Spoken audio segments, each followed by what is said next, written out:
Chapter 24. Hare Rama, Rama Rama, Hare Hare. Hare Krishna, Krishna Krishna, Hare Hare. Hare Rama, Rama Rama, Hare Hare. Hare Krishna, Krishna Krishna, Hare Hare. Hare Rama, Rama Hare Hare. Hare Krishna, Krishna Krishna, Hare Hare. Shri Shuka Uvacha Adhastat Savituryojan Adhastat Savituryojanayute Swarbhanur Nakshatra Vacharatityeke Yosa Vamaratvam Grahatvam Chalabhata Bhagavadanu Kampaya Swaya Masurapasadaha Samhikeyo Hyatadarhastasya Tata Janma Karmani Choparishtadvakshyamaha.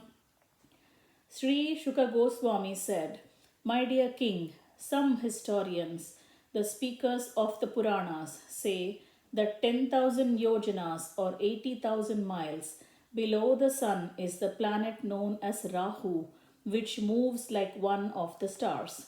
The presiding deity of that planet, who is the son of Simhika, is the most abominable of all asuras, but although he is completely unfit to assume the position of a demigod or planetary deity, he has achieved that position by the grace of the Supreme Personality of Godhead. Later, I shall speak further about him. Yadadastaranirmandalam pratapatastadvistarato yojanayutamachakshate dvadashasahasram somasya त्रयोदशसहस्रं गाहोर्यः पर्वणि तदव्यवधान कृद्वैरानुबन्धः सूर्याचन्द्रमसावभिधावति. The sun globe, which is the source of heat, extends for 10,000 yojanas or 80,000 miles. The moon extends for 20,000 yojanas or 160,000 miles. And Rahu extends for 30,000 yojanas, which is 240,000 miles. Formerly, when nectar was being distributed, Rahu tried to create distension between the sun and the moon by interposing himself between them. Rahu is inimical towards both the sun and the moon, and therefore he always tries to cover the sunshine and moonshine on the dark moon day and full moon night. Tannishamyo bhayatrapi bhagavata rakshanaya prayuktam sudarshanam nama Bhaghavatam Daita Masram Tattejasa Durvishaham Muhu Parivartamanamabhya Vastito Muhurta Mudvijamanascha Krita Hridaya Ara Deva Nivartate Tadupara Gamiti Vadanti Lokaha. After hearing from the sun and the moon demigods about Rahu's attack, the Supreme Personality of Godhead, Vishnu, engages his disc, known as the Sudarshana Chakra, to protect them. The Sudarshana Chakra is the Lord's most beloved devotee and is favored by the Lord. The intense heat of its effulgence, meant for killing non Vaishnavas, is unbearable to Rahu, and he therefore flees in fear of it. During the time Rahu disturbs the sun or the moon, there occurs what people commonly know as an eclipse. ततोधस्तात् सिद्धचारणविद्याधराणां सदनानि तावन्मात्र एव. Below Rahu by 10,000 yojanas, 80,000 miles, are the planets known as Siddhaloka, Charanaloka and Vidyadharaloka. तत्तोधस्ताध्यक्षरक्षः पिशाचप्रेतभूतगणानां विहाराजिरमन्तरिक्षं यावदद्वायुः प्रवाति यावन्मेघा उपलभ्यन्ते. Beneath Vidyadharaloka, Charanaloka and Siddhaloka in the sky called Antariksha are the places of enjoyment for the yakshas, rakshasas, pishashas, ghosts and so on. Antariksha extends as far as the wind blows and clouds float in the sky. Above this there is no more air. Tattodhastachatayojanaantara iyam prithvi yavadhamsabhasashyena suparnadhayah patatripravara utpatantiti. Below the abodes of the yakshas and rakshasas, by a distance of 100 yojanas, 800 miles, is the planet Earth. Its upper limits extend as high as swans, hawks, eagles, and similar large birds can fly. Upavarnitam bhumer samniveshavasthana mavanerapyadhastat sapta bhuvivara ekaikasho yojanayutantarena yama vistarenopaklupta atalam vitalam sutalam talatalam mahatalam rasatalam patalamiti. My dear king, beneath this earth are 7 other planets known as Atala, Vitala, Sutala, Talatala, Mahatala, Rasatala and Patala.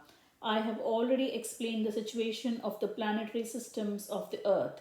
The width and length of the 7 lower planetary systems are calculated to be exactly the same as those of earth. Yeteshu hi vilasvargeshu swargadapyadhika kamabhogaishwaryananda bhuti vibhuti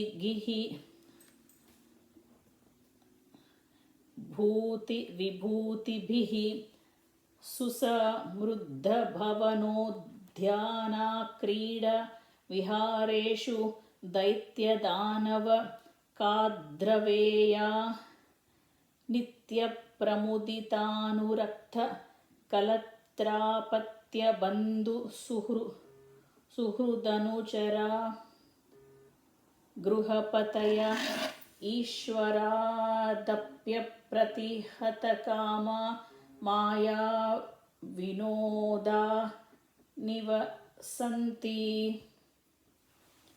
In these 7 planetary systems, which are also known as the subterranean heavens, Bila Swarga, there are very beautiful houses, gardens, and places of sense enjoyment, which are even more opulent than those in the higher planets, because the demons have a high standard of sensual pleasure, wealth, and influence. Most of the residents of these planets, who are known as Daityas, Danavas, and Nagas, live as householders. Their wives, children, Friends and society are all fully engaged in illusionary material happiness. The sense enjoyment of the demigods is sometimes disturbed, but the residents of these planets enjoy life without disturbances. Thus, they are understood to be very attached to illusionary happiness. येषु महाराज मयेन मायाविना विनिर्मिताः पुरो नानामणिप्रवर प्रवेक विरचित विचित्रभवन प्राकार गोपुर सभा चैत्य चत्वारायातनाधि बिर्नाग नागासुरमि मिथुन पारावत शुकसारिका कीर्ण कृत्रि मभूमिभिर्विवरेश्वर गृहोत्तमैः समलङ्कृताश्चक्रा सती. My dear king, in the imitation heavens known as Bilaswarga, there is a great demon named Maya Danava, who is an expert artist and architect. He has constructed many brilliantly decorated cities. There are many wonderful houses, walls, gates, assembly houses, temples, yards, and temple compounds, as well as many hotels serving as residential quarters for foreigners. The houses for the leaders of these planets are constructed with the most valuable jewels, and they are always crowded with living entities known as Nagas and Asuras, as well as many pigeons, parrots, and similar birds. All in all, these imitation heavenly cities are most beautifully situated and attractively decorated. Udyanani charitataram mana indriyanandibihi kusuma palastabhaka subhagaki salaya vana taruchira vitapinam लताङ्गालिङ्गितानां श्रीभिः समितुना विविध विहङ्गम जलाशयाना ममलजलपूर्णानां जशकुलोल्लङ्घनक्षुभितनीरनीर जकुमुदकु वलय कहलार नीलोत्पल लोहित शतपत्रादिवनेषु कृतनिकेत नाना मेघविहार कुलमधुर विविध स्वनादि बिरिन्द्रियोत्सवैर मरलोक Shriyamatishaitani. The parks and gardens in the artificial heavens surpass in beauty those of the upper heavenly planets.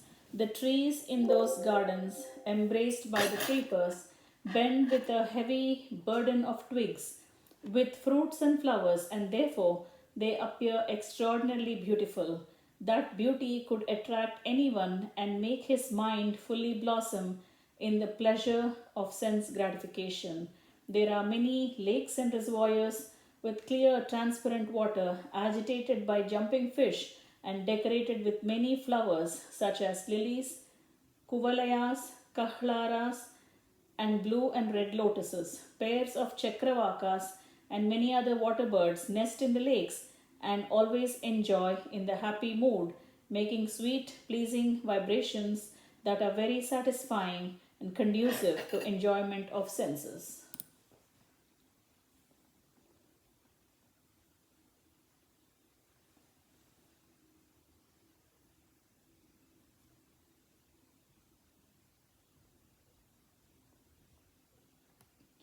यत्र हवावन भयमहोरात्रादिभिः कालविभागौरुपलक्ष्यते. Since there is no sunshine in those subterranean planets, time is not divided into days and nights, and consequently, fear produced by time does not exist. Yatra hi mahahi pravara shiromanayah sarvam tamah prabhadante. Many great serpents reside there with gems on their hoods, and the effulgence of these gems dissipates the darkness in all directions. Navayeteshu vasatam divyaushadhira sarasayanan napanasnanadhibiradhayo vyadhayo valipalitajaradayascha deha vaivaryar dvaurgandasveda klamaglaniriti vayovastascha bhavanti.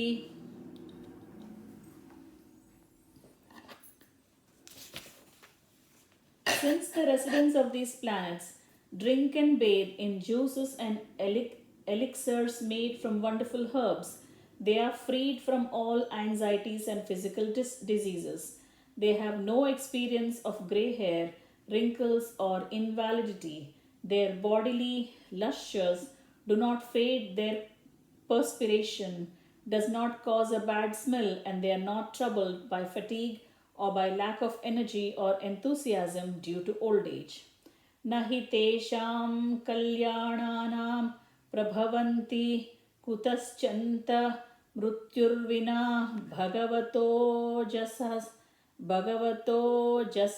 jasaschakra padeshat. They live very auspiciously and do not fear death from anything but death's established time, which is the effulgence of the Sudarshana Chakra of the Supreme Personality of Godhead. Yasmin pravishte suravadhunam prayah pumsavanani bhayadeva sravanti patanti cha. When the Sudarshana disc enters those provinces, the pregnant wives of the demons all have miscarriages due to the fear of its effulgence.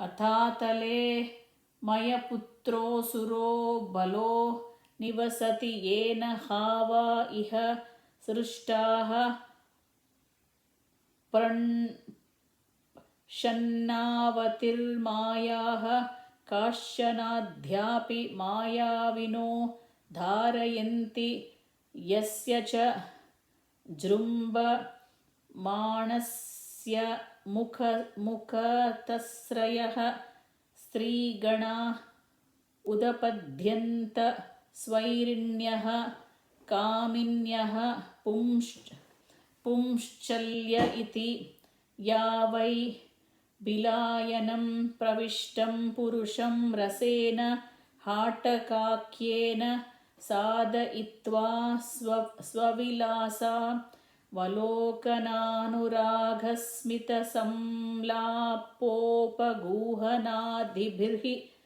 swairam kila ramayanti yasminnupayukte purusha ishwaroham mityayuta mahagaja bala matmanama bhimanyamanaha katyate madhanda iva. My dear king, now I shall describe to you the lower planetary systems one by one, beginning from Atala. In Atala, there is a demon, the son of Maya Danava, named Bala, who created 96 kinds of mystic power. Some so-called yogis and swamis take advantage of this mystic power to cheat people even today. Simply by yawning, the demon Bala created three kinds of women known as Swairini, Kamini, and Pumschali. The Swairinis like to marry men from their own group, the Kaminis marry men from any group, and the Pumskalis change husbands one after another. If a man enters the planet of Atala, the women immediately capture him and induce him to drink an intoxicating beverage made with a drug known as hataka, cannabis indica. This intoxicant endows the man with great sexual prowess, of which the women take advantage for enjoyment. A woman will enchant him with attractive glances, intimate words, smiles of love, and then embraces. In this way, she induces him to enjoy sex with her to her full satisfaction. Because of his increased sexual power, the man thinks himself stronger than 10,000 elephants and considers himself most perfect. Indeed, illusioned and intoxicated by false pride, he thinks himself God, ignoring impending death. ततोदस्ताद्वितले हरो भगवान् हाटकेश्वरः स्वपार्षदभूतगणावृतः प्रजापतिसर्गोपबृंहणाय भवो भवान्यासः मिथुनीभूत आस्ते यतः प्रवृत्ता सरित्प्रवा हाटकी नाम भवयो वीर्येण यत्र चित्रभानुर्मातरिश्वना सामिध्यमान ओजसा पिबति तन्निष्ठयूतं हाटकाख्यं सुवर्णं भूषणेनासुरेन्द्रावरोधेषु पुरुषाः सह पुरुषीभिर्धारयन्ति. The next planet below Atala is Vitala, wherein Lord Shiva, who is known as the master of gold mines, lives with his personal associates, the ghosts and similar living entities. Lord Shiva, as the progenitor, engages in sex with Bhavani, the progenitress, to produce living entities, and from the mixture of their vital fluid, the river named Hataki is generated. When fire being made to blaze by the wind drinks of this water and then sizzles and spits it out, it produces gold called Hataka. The demons who live on that planet with their wives decorate themselves with various ornaments made from that gold, and thus they live very happily. ततोदस्तात् सुतले उदारश्रवाः पुण्यश्लोको विरोचनात्मजो बलिर्भगवता महेन्द्रस्य प्रियं चिकीर्ष्यमाणेनादितेर्लब्धकायो भूत्वा वामनरूपेण पराक्षिप्तलोकत्रयो भगवदनुकम्पयैव पुनः प्रवेशित इन्द्राधिश्वविधामानया सुसमृद्धया श्रियाभिजुष्टः स्वधर्मेणाराधयंस्तमेव भगवन् तमाराधनीय मपगत साध्वस आस्तेऽधुनापि. Below the planet Vitala is another planet known as Sutala, where the great son of Maharaja Virochana, Bali Maharaja, who is celebrated as the most pious king, resides even now. For the welfare of Indra, the king of heaven, Lord Vishnu appeared in the form of dwarf Brahmachari as the son of Aditi and tricked Bali Maharaja by begging for only 3 places of land but taking all the 3 worlds. Being very pleased with Bali Maharaja for giving all his possessions, the Lord returned his kingdom and made him richer than opulent King Indira. Even now, Bali Maharaja engages in devotional service by worshipping the Supreme Personality of Godhead in the planet of Sutala. No ye vai tat sakshatkaro bhumidanasya yatad bhagavatyashesha jiva nikayanam jiva bhutatma bhute paramatmani vasudeve तीर्थतमे पात्र उपपन्ने परया श्रद्धया परमाधरस माहितमनसा सम्प्रतिपादितस्य साक्षादपवर्गद्वारस्य यद्भिलनिलयैश्वर्यम्.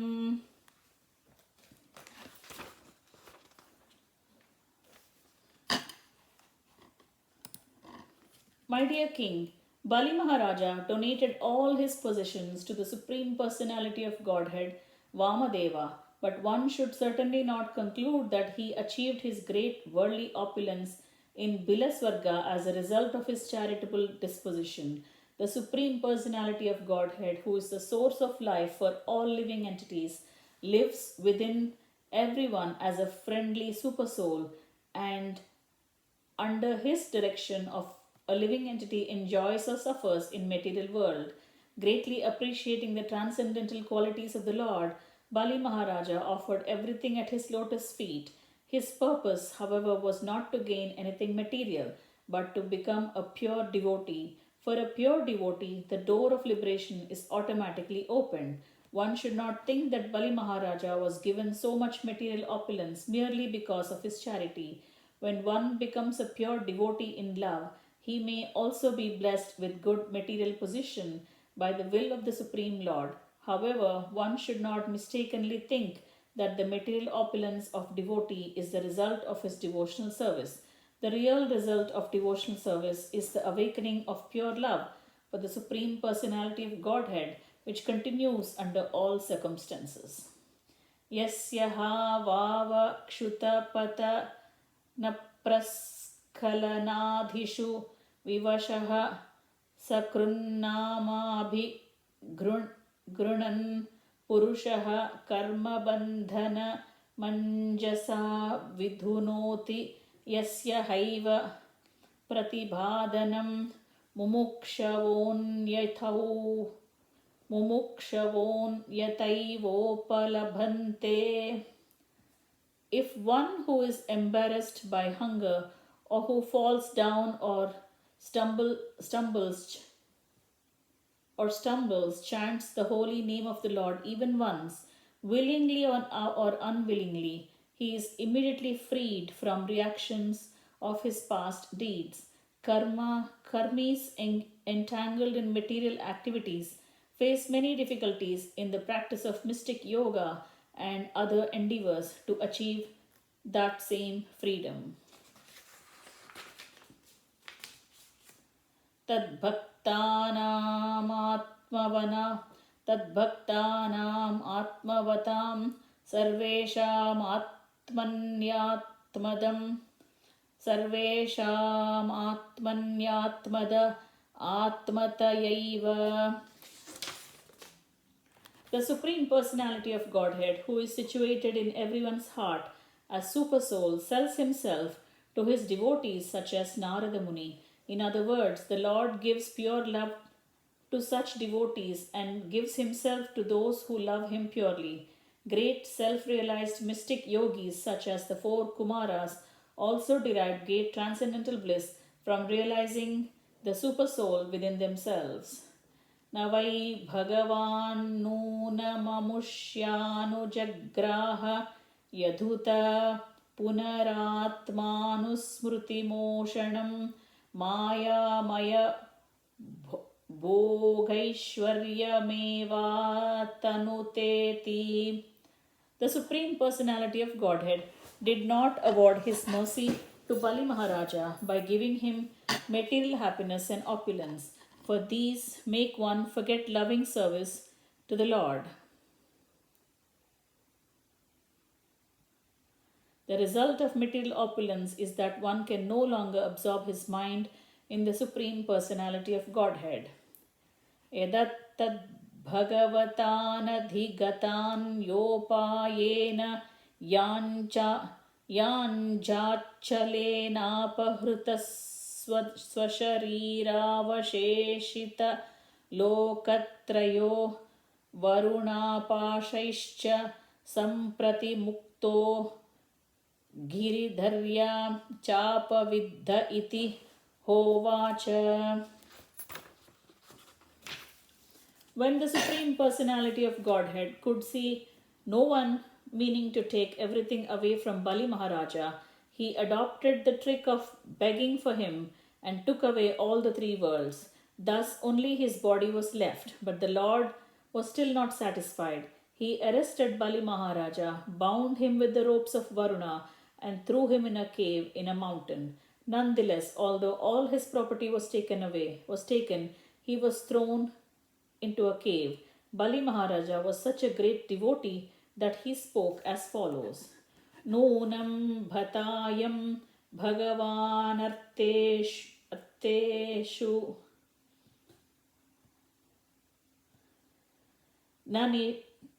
nanishnato yosavindro yasya sachivo mantraya vruta ekantato बृहस्पतिस्तममिहाय स्वयमुपेन्द्रेणात्मानमया च तात्मनश्चाशिषो नो एव तदास्यमति गम्भीरवयसः कालस्य मन्वन्तर परिवृत्तं Kiyalokatrayamidam. Alas, how pitiable is it for Indra, the king of heaven, that although he is very learned and powerful, and although he chose Brihaspati as his prime minister to instruct him, he is completely ignorant concerning spiritual advancement. Brihaspati is also unintelligent because he did not properly instruct his disciple Indira. Lord Vamanadeva was standing at Indra's door, but King Indira, instead of begging him for an opportunity to render transcendental loving service, engaged him in asking me for alms to gain the three worlds for his sense gratification. Sovereignty over the three worlds is very insignificant because whatever material opulence one may possess lasts only for an age of Manu, which is but a tiny fraction of endless time. Yasyanudhasya mevasmatpitatamaha kila vavrenatu swapitriyam yaduta bhayam padam dhiyamanam bhagavatah paramiti bhagavato parate kula swapitari. Bali Maharaja said, "My grandfather Maharaja Prahalada is the only person who understood his own self-interest. Upon the death of Prahalada's father Hiranyakashipu, Lord Nrisimhadeva wanted to offer Prahalada his father's kingdom and even wanted to grant him liberation from material bondage. But Prahalada accepted neither liberation and material opulence. He thought are obstacles to devotional service, and therefore such gifts from Supreme Personality of Godhead are not his actual mercy. Consequently, instead of accepting the gifts of karma and jnana, instead of accepting the results of karma and jnana, Prahalada Maharaja simply begged the Lord for engagement in the service of his servant. Tasya mahanubhavasyanupata kashayah ko vasmadvidah parihina bhagavadanugraha upajita mishatiti. Bali Maharaja said, "Persons like us who are still attached to material enjoyment who are contaminated by the modes of material nature and who lack the mercy of the Supreme Personality of Godhead, cannot follow the supreme path of Prahalada Maharaja, the exalted devotee of the Lord. तस्यानुचरितमुपरिष्टाद्विस्तरिष्यते यस्य भगवान् स्वयमखिल जगद्गुरुर्नारायणो द्वारि गदापाणिरवतिष्ठे निज जनानुकम्पितहृदयो येनाङ्गुष्ठेन पदा दशकन्धरो योजनायुतायुतं Digvijay उच्चाटितः. Sukadeva Goswami continued, "My dear king, how shall I glorify the character of Bali Maharaja, the Supreme Personality of Godhead, the Master of the three worlds, who is most compassionate of his own devotees, stands with a club in hand at Bali Maharaja's door. When Ravana, the powerful demon, came to gain victory over Bali Maharaja, Vamanadeva kicked him a distance of 80,000 miles with his big toe. I shall explain the character and activities of Bali Maharaja later in the 8th canto of Shrimad Bhaghavatam. ततोधस्तात्तलातले मयो नाम दानवेन्द्रस्त्रिपुराधिपतिर्भगवता पुरारीणा त्रिलोकीशं चिकीर्षुणा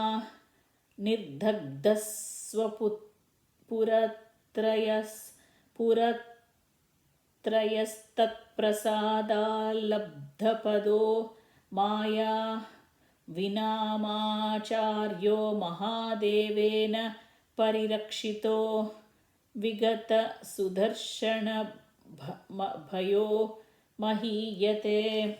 Beneath the planet known as Sutala is another planet called Talatala, which is ruled by Dhanava demon named Maya. Maya is known as the Acharya, master of all the Mayavis, who can invoke the power of sorcery.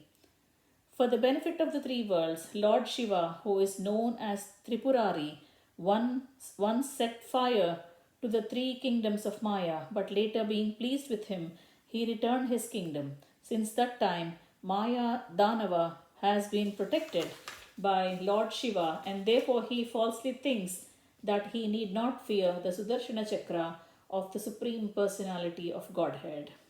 ततोदस्तान् महातले काद्रवेयाणां सपर्णां नैकशिरसां क्रोधवशो नाम गणः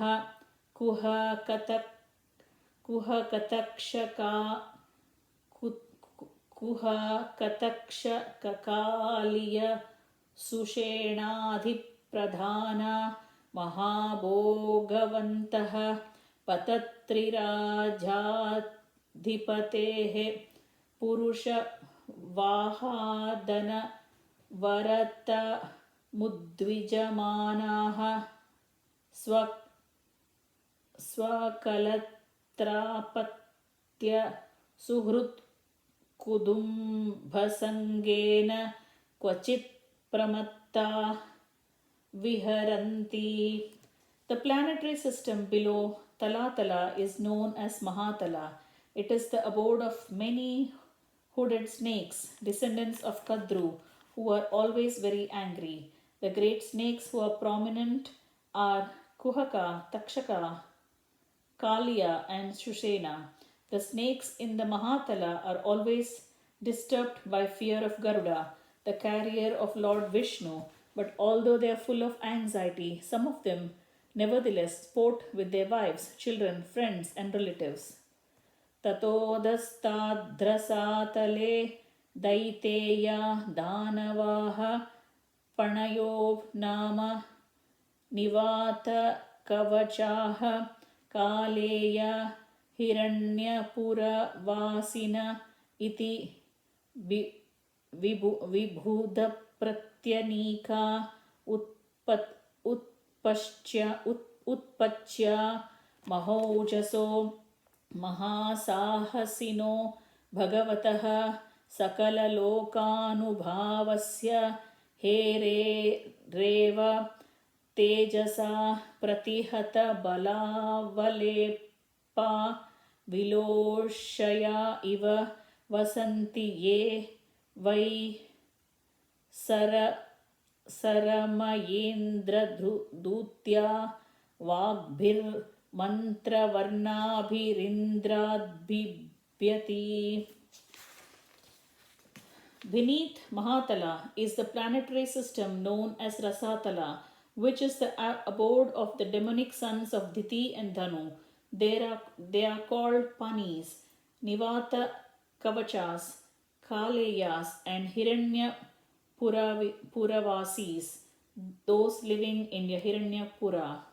They are all enemies of the demigods, and they reside in holes like snakes. From birth, they are extremely powerful and cruel, and although they are proud of their strength, they are always defeated by the Sudarshana Chakra of the Supreme Personality of Godhead, who rules all the planetary systems. When the female messenger from Indra named Sarama chants a particular curse, the serpentine demons of Mahatala become very afraid of Indra.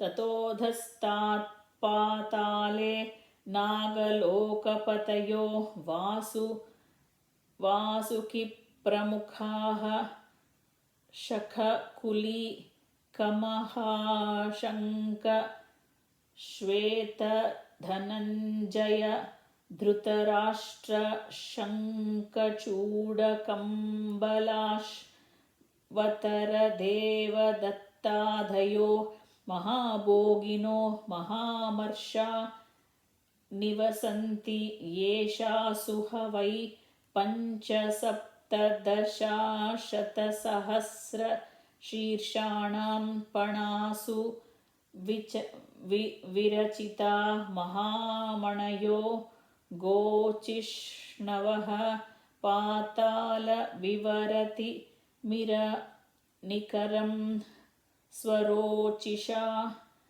Vidhamanti.